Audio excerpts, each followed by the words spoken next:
নমস্কার সবাইকে। আজ যে ভিডিওটা শেয়ার করছি সেটা কিন্তু বেথুয়াতে কসমো বাজার ওপেন হওয়ার ঠিক পরের দিনটা। আচ্ছা, প্রথম দিন তোমরা কে কে যেতে পেরেছিলে আমায় কিন্তু অবশ্যই জানিও। তো প্রথম দিনে দেখলাম, অনেক ভিডিওতে দেখেছি প্রথম দিন এত পরিমাণে ভিড় হয়েছিল যে অনেক মানুষ নাকি ঢুকতেই পারেনি। তো প্রথম দিন আসার কিন্তু দুঃসাহস দেখায়নি। তো মনে হলো বাঙালি মানুষ যেহেতু একটু হুজুকে নাচি, যাই একটু দ্বিতীয় দিন ঘুরে আসি, তাই কিন্তু চলে এসেছিলাম একটু বিকেল বিকেল করেই।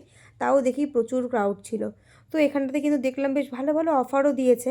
আর এরপর কিন্তু বড়মশাই একটু শার্ট দেখে নিচ্ছিল, তারপর কিন্তু ছেলেদের একটু প্যান্টও আমরা কালেকশানগুলো দেখে নিচ্ছিলাম। তারপর চলে গিয়েছিলাম কিন্তু মেয়েদের কালেকশানে, মানে ফার্স্ট ফ্লোরে আমরা চলে গিয়েছিলাম। সেখানে কিন্তু অনেক রকম শাড়ি দেখছিলাম।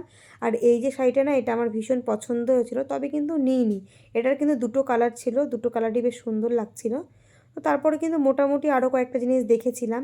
আর টুকিটাকি এই যে টাওয়াল, তারপরে পা মোছার, এগুলো না বেশ ভালো লাগছিল, কন্টেনার সেটগুলো। আমি সেদিন নিইনি, অন্য একদিন গিয়ে নেব পুজোর পরে।